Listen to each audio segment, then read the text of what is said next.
Pochipongo, un habitué de la maison. Comment allez-vous? Je vais bien. Voilà, au niveau de la santé, ça va. C'est toujours, comme je l'ai toujours dit, le Congo qui va vraiment, il va très très mal. Voilà. Le Congo va très mal, mais on ne vous a pas beaucoup entendu. Monsieur Denis Sassou Nguesso était à Paris. Oui. Il y a eu une actualité très abondante au sujet de différentes négociations qui se sont, en tout cas, qui ont été lancées lors du voyage de monsieur Denis Sassou Nguesso. On pourrait y revenir. Oui. Qu'est-ce qui fait que pendant le séjour de monsieur Denis Sassou Nguesso, vous aviez disparu? Est-ce que vous étiez dans les coulisses du Bristol aussi? Non, j'ai pour habitude de ne pas m'occuper de cette actualité, ce mouvement qui se passe souvent à Paris. La politique, je la fais depuis le Congo-Brazzaville. Hein, et la démocratie, j'en suis acteur du retour de la démocratie au Congo-Brazzaville. Et quand je viens ici, et quand il y a un événement, quand je dois m'exprimer, quand je dois agir, j'agis en conséquence. Voilà, monsieur Mingwa, pour le reste, je laisse ceux qui veulent bien, voilà, s'exprimer comme ils veulent, ils le fassent, mais pas moi. Alors, pas vous, mais on ne peut pas ne pas parler de ce qui s'est passé dans la diaspora, puisque Oui. même si vous dites que vous faites de la politique Oui. au Congo, mais vous résidez quand même en France, Oui. qu'est-ce que vous avez pensé des différentes négociations, en tout cas du clan de M. Denis Sassou Nguesso, qui s'est rapproché de certains activistes de la diaspora? En particulier, on a vu M. Makome, le lion de Makonda. Est-ce que vous pensez qu'ils n'ont pas raison aujourd'hui d'aller au dialogue avec M. Sassou Nguesso? Le dialogue, monsieur Mingwa, je peux vous dire, pour avoir été membre de la... je participais à la conférence nationale souveraine.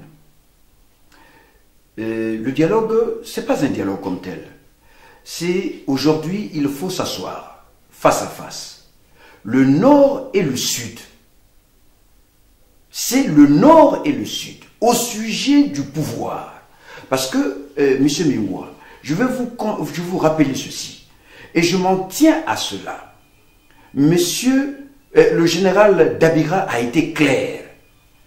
Il a dit ceci, avec le procès que nous avons suivi, que le Nord se préoccupait de l'avenir de Moshi si un jour Denis Sassou Nguesso venait à quitter le pouvoir ou à disparaître.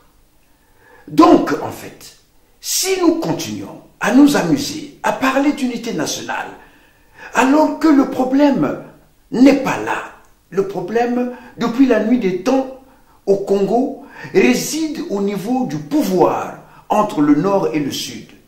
Monsieur le général Dabira nous a dit ceci, que tel que le pouvoir de Brazzaville est organisé, il n'est presque pas possible de reprendre ce pouvoir de ses mains. Ça veut dire quoi? Que le Sud, dans ce qui se passe aujourd'hui, n'accédera plus jamais au pouvoir. Voilà le problème auquel on doit faire face. Alors, et non pas parler de... Oui, non, mais monsieur, voilà. Monsieur Robert Pochipongo, là, Oui. On ne parle pas de... Oui. de conquête de pouvoir, on parle d'un dialogue ou de négociation entre M. Denis Sassou Nguesso et certains activistes de la diaspora. Qu'est-ce que vous en avez pensé en particulier? Qu'est-ce que vous pensez de la vidéo de M. Makome que vous avez suivie? Ne faisons pas semblant, nous en avons parlé. Qu'est-ce que Monsieur Makome, d'ailleurs, j'ai essayé de vérifier qu'autour de M. Makome, c'était que les gens du Sud qui sont allés avec lui. Ça voulait dire quoi? Qu'en réalité, est-ce que c'est lui qui n'a pas associé les gens du Nord ou ce sont les gens du Nord qui n'ont pas voulu s'associer à lui? Ça, c'est le premier élément. Quand j'écoute M. Makome, mais je me rends compte que finalement, c'est du retard. C'est quelqu'un qui se voile la face sur ce que l'autre lui montre. C'est-à-dire, M. Denis Sassou Nguesso. M. Denis Sassou Nguesso, lui au moins, il est clair. Il dit ceci, il a dit le 10 mai 2012, 10 mai 2012. Il a dit ceci à ses confrères, à ses frères, je ne sais pas comment il faut les appeler, du Nord, que vous soyez unis. Moi, je veux m'occuper des gens de Nguélé. Il est clair, les gens du Nord sont clairs sur ce plan-là. Ça, c'est Denis Sassou Nguesso qui le dit le 10 mai 2012 chez lui en réunissant les gens du Nord. Et il y a à peine quelques mois, 2 mois certainement, que le général Dabira, lors du procès, il se préoccupe de l'avenir des Moshi. Mais donc je ne peux pas comprendre qu'après avoir entendu toutes ces choses-là, et le 18 mars 1977, je suis à Brazzaville. Nous entendons dans cet après-midi que Bakongo Babomi Marien. On ne dit pas Massamba Deba a tué Marien, mais on dit Bakongo Babomi Marien. Mais soyons un peu, je ne sais pas. Alors, sommes-nous, les gens du Sud, sommes-nous idiots? Sommes-nous des naïfs? Sommes-nous, comme je ne cesse de le répéter, pour continuer à parler d'unité nationale alors que ceux avec lesquels on veut parler de cette unité nationale n'en sont plus là depuis le 15 octobre 1958, quand Jacques Opango décide de rattacher la partie nord du Congo à l'Ubangi-Chari, l'actuelle Centrafrique. Mais pourquoi continuer donc à parler de l'unité nationale alors que l'interlocuteur en face n'en veut pas? Alors, non, M. Bingwa, il faut qu'on soit sérieux quand même. Votre discours est connu. Oui. Est-ce qu'aujourd'hui on n'est pas dans une impasse Non, il n'y a pas d'impasse. Attendez, oui. Aujourd'hui, oui. Comme le lion de Makanda l'a dit, oui. Ça fait des années qu'on lutte, la coquille de la résistance est vide. Vous tenez ce discours-là depuis des années. Oui. Qu'est-ce que vous opposez non, mais parce à M. Denis Sassou Nguesso? Non, mais parce qu'on y va aller au dialogue avec M. Sassou Nguesso pour parler du Nord et du Sud? Mais le dialogue, pour moi, c'est quoi votre stratégie? C'est une chose, M. Bingwa, à laquelle je n'ai jamais hésité, c'est le dialogue. Le dialogue, allons au dialogue. Le dialogue sur quoi? Sur le pouvoir entre le Nord et le Sud. Ça, c'est l'élément fondamental en ce qui concerne le Congo. Parce qu'aujourd'hui, on a tué les Lari, on a massacré les Lari, on a détruit le Sud.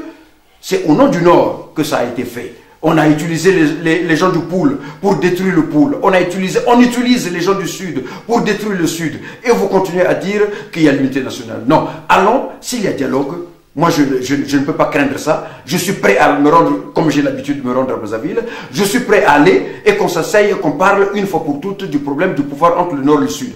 Et puisque j'avais parlé de la scission du Congo, on en parlera à ce moment-là.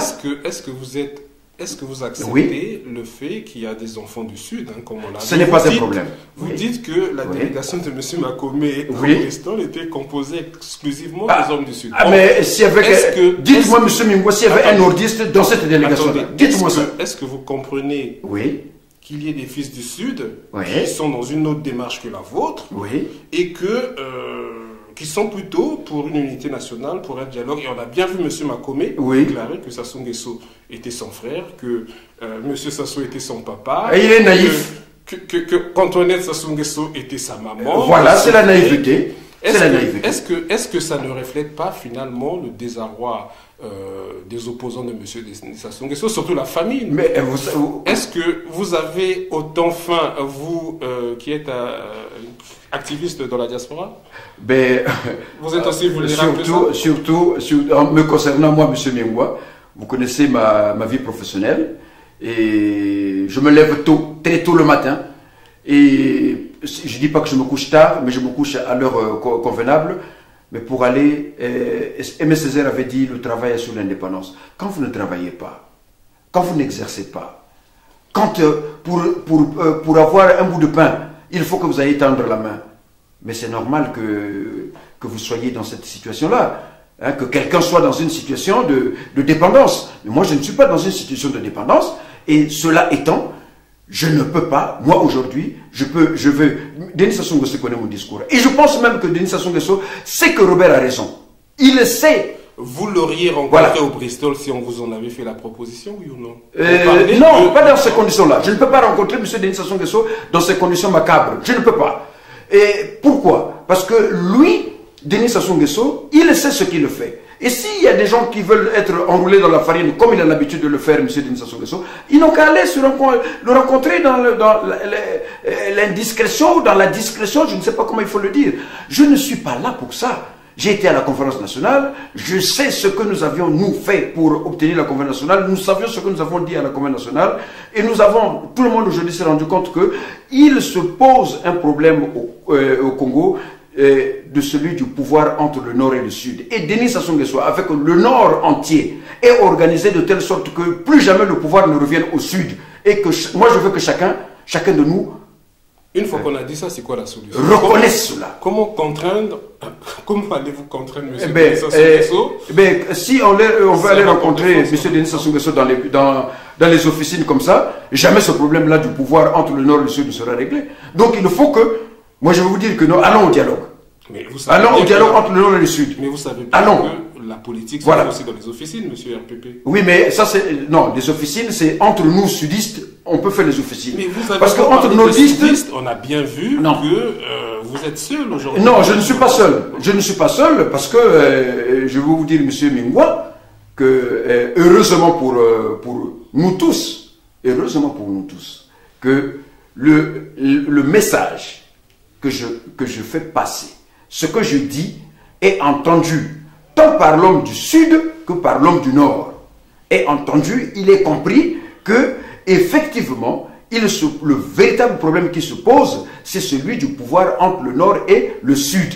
Le Nord minoritaire ne peut pas accéder au pouvoir effectivement par voie démocratique. Depuis 1945, la preuve a été faite. Monsieur Robert Poitiers-Pangou, sur Congo Liberty, nous sommes en France. Est-ce qu'on peut tirer des enseignements par rapport à la lutte des Gilets jaunes? On a quand même vu des manifestations monstres, en tout cas des milliers de Gilets jaunes qui ont manifesté en France. Après, sur les chiffres, on peut dire ce qu'on veut. Mais est-ce que cet événement-là n'a pas montré que seul le rapport de force peut contraindre un pouvoir à lâcher du lest? Bon. Monsieur Bingwa, cette manifestation... Et quel est le rapport de force que vous allez imposer à M. Denis Sassou? Cette manifestation que nous avons tous vécue, et qui est encore cours à certains endroits, était prévue, était prévisible. Et pourquoi? Parce que la situation économique, donc qui implique la situation sociale de la France, est que, au moment où nous parlons, si les matières premières qui sont en Afrique ne sont plus exploitées, ne sont plus utilisées pour des fins dont nous ne savons pas l'usage final, ou les intérêts, où vont ces intérêts, eh bien, effectivement, ces problèmes en France ne prendront jamais fin. Les manifestations de Gilets jaunes, moi j'en ai tiré une leçon. Que malgré l'ampleur du soulèvement d'un peuple, un pouvoir ne donne jamais l'ordre de tirer sur un peuple. On a vu des casseurs, on a vu tout, mais le pouvoir a eu la maîtrise de ne jamais tirer, de ne pas utiliser une balle d'un fusil sur un peuple. Voilà ce que moi j'ai retenu de ce qui est en train de se passer ici en France avec les Gilets jaunes. Qu'est-ce que nous avons vu le 15 octobre 2015? Si ce n'est pas le 20 octobre 2015, quand les populations du Sud se sont levées, de Brazzaville à Pointe-Noire, Brazzaville Sud à Pointe-Noire, se sont levées pour dire non au changement de la Constitution. Qu'est-ce que M. Denis Sassou Nguesso a fait? Il a commandité le massacre de ces populations qui, par enthousiasme, ont voulu dire non à ce changement de la Constitution. Mais nous voyons à Brazzaville, ici à Paris, ça brûle, ça crame, on agresse, les CRS sont pratiquement presque démunis, mais aucun ordre n'a été donné à un porteur d'armes de tirer sur la population. Voilà ce que moi j'en retiens de cette manifestation des Gilets jaunes. Ce qui est une manifestation. Oui, mais le Congo n'est pas une démocratie. Mais bien sûr. Voilà, c'est une des raisons par rapport à votre question. Je dirais que les Gilets jaunes, oui, ils ont exprimé une colère, mais aussi ils n'ont pas toutes les informations. La France produit ce qu'elle produit, transforme ce qu'elle transforme, et je ne sais pas si l'économie française aujourd'hui, comme il y a 30 ans ou 40 ans, est aujourd'hui à même de répondre aux attentes de tous les Français. Je ne crois pas. Alors, vous ne croyez pas, le gouvernement de M. Macron en sort quand même affaibli. On voit que le déficit va être creusé. Non. Beaucoup disent que Oui. finalement cette situation-là va conforter la relation entre le président Macron et les dictateurs africains. Non. Dont Denis Sassou Nguesso, qui vont arriver pour lui servir. Non. Je peux vous dire...